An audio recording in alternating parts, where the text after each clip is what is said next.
Bienvenue. Aujourd'hui, on va plonger au cœur des réseaux de neurones pour comprendre quelque chose d'assez fou.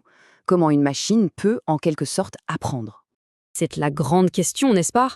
Et pour tenter d'y répondre, on va explorer l'architecture de ces systèmes fascinants que sont les réseaux de neurones artificiels. Bon, pour bien comprendre comment ça fonctionne, le plus simple, c'est de commencer par le commencement, leur source d'inspiration. Et cette source, c'est notre propre cerveau.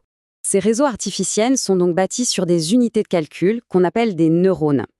Et ces neurones ne sont pas juste jetés là au hasard, non, ils sont organisés de manière très structurée, en couches. C'est cette organisation qui va tout permettre.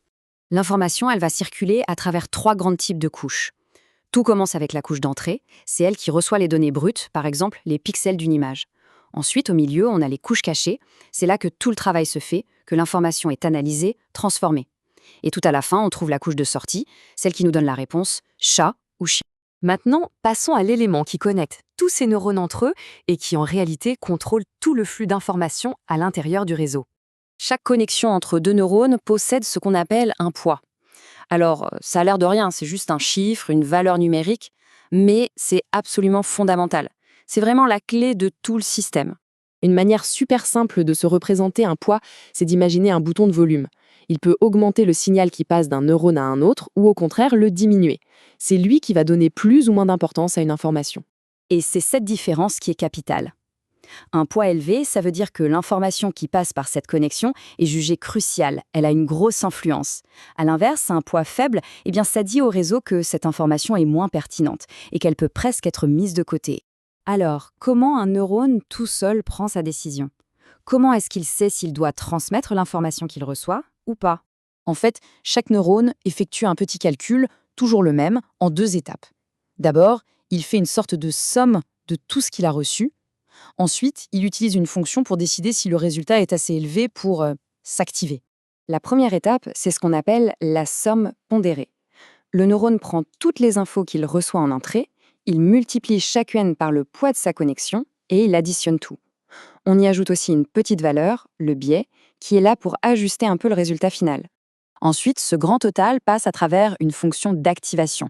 C'est elle qui va vraiment décider si le neurone s'allume ou pas. Par exemple, une fonction comme sigmoïde va donner une réponse nuancée, une sorte de probabilité entre 0 et 1. Une autre, comme ReLU, est beaucoup plus directe. C'est positif, ça passe, c'est négatif, c'est 0. C'est cette fonction qui transforme un simple calcul en une décision. Et tout ça nous amène à la partie la plus importante, le vrai cœur du sujet. Comment est-ce que le réseau fait pour apprendre concrètement? Il faut imaginer qu'au départ, un réseau de neurones, il ne sait rien du tout. Ces poids, ils sont réglés de manière complètement aléatoire. Le processus qu'on appelle apprentissage, ce n'est rien d'autre que l'ajustement constant de tous ces poids pour qu'ils deviennent de plus en plus précis et fassent de moins en moins d'erreurs. Ce processus d'ajustement, il a un nom un peu technique, la rétropropagation. L'idée est assez simple en fait. On calcule à quel point le réseau s'est trompé dans sa prédiction et on renvoie cette information d'erreur en arrière, de la sortie vers l'entrée, pour corriger un peu les poids en chemin. Et ça met en place une boucle d'apprentissage. Étape 1, le réseau fait une prédiction. Étape 2, on la compare à la bonne réponse pour voir l'erreur. Étape 3, on renvoie cette erreur en arrière. Et enfin, étape 4, chaque poids est légèrement ajusté pour faire mieux la prochaine fois.